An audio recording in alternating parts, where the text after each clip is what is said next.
Hi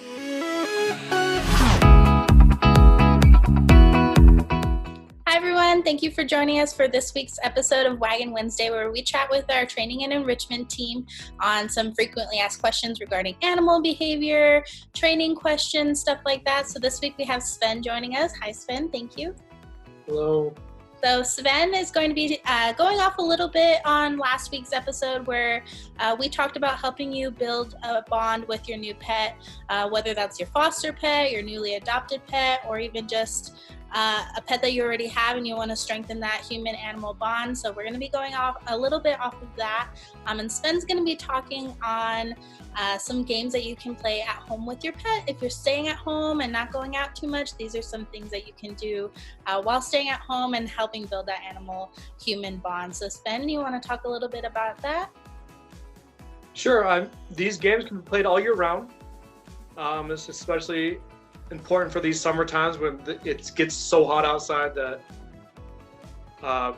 feasibly we can't take the dogs out for very long, if at all.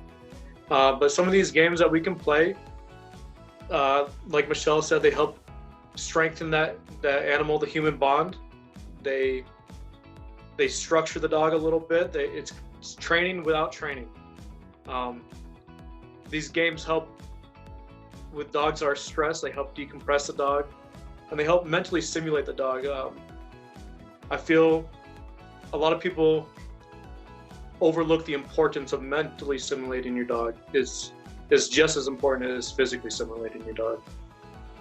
Yeah, so a lot of times people will have a really energetic puppy or young dog or something like that, and they think that they need to take them out for a run or get them a lot of exercise, but a really great way to tire out your pet is through mental stimulation too, right? Yes, especially with puppies, where if they're not fully vaccinated yet, they're not of age, it could be a safety issue to take them out and about where other dogs have been. So this is a great way to focus that energy into something productive.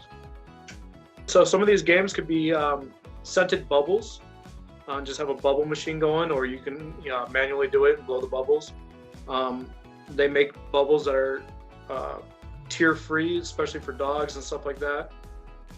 It's a fun game to play. The dog learns how to pop bubbles, and it also interacts with their olfactory system with them being scented as well. Another great game that you can play indoors is hide and go seek. It's a fun game. You can either play hide and go seek with you as a person and you're going off into other rooms and then calling the dog, or you can play with treats. You can hide treats around the house and have the dogs search for the treats. If you have stairs, I know I don't in my house, but some people, they would have stairs. You can have your dog walk up and down the stairs and play games by tossing treats up the stairs and allowing the dog to come down the stairs. With that, we just want to make sure your dog is physically ready for that kind of activity. Geriatric dogs, puppies, stuff like that, sick dogs might not be the best case to do the stairs, but just be mindful with that one. You could also be creative and have fun and create your own obstacle course, create your own agility course. I know, despite my wife getting a little upset sometimes, my dogs, I created an agility course and they run through the house underneath the dining room table, jumping up on a chair, coming back down.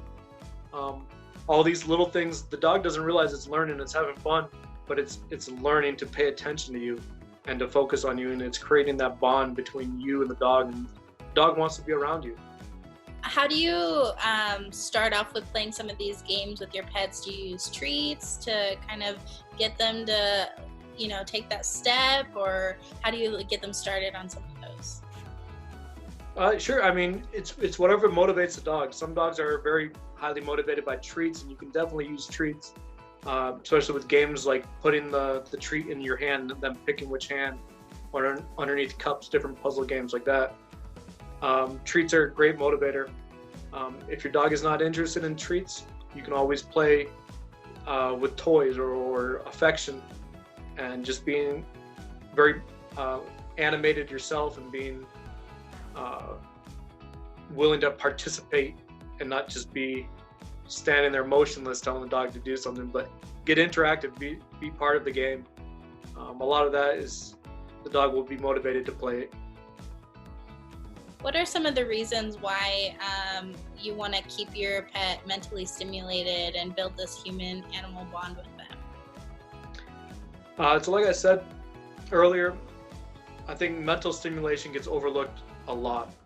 I use this analogy a lot. It's like when you go to school and you haven't done anything all day as far as physical activity, but you've learned a lot in school. You come home and you're drained, you're tired. We all know the saying of a tired dog is a good dog. And this extends past physical exercise. The dog is learning something from it. And it's one of the main things that it's learning is to focus on you for the next cue, the next step, what to do next. And when the dog is always looking at you, that creates that bond when you're outside, when you're out and about and walking around and there might be distractions around. They'll look to you for guidance. So mental stimulation not only tires the dog down and drains it out, but it also helps train the dog. Awesome. Well, those are some very great examples of some of the games that you can play with your pet. Like Sven said, you can play these all year round, not just, you're being stuck at home during quarantine. I mean, here in El Paso, it's hard to get out during the summertime.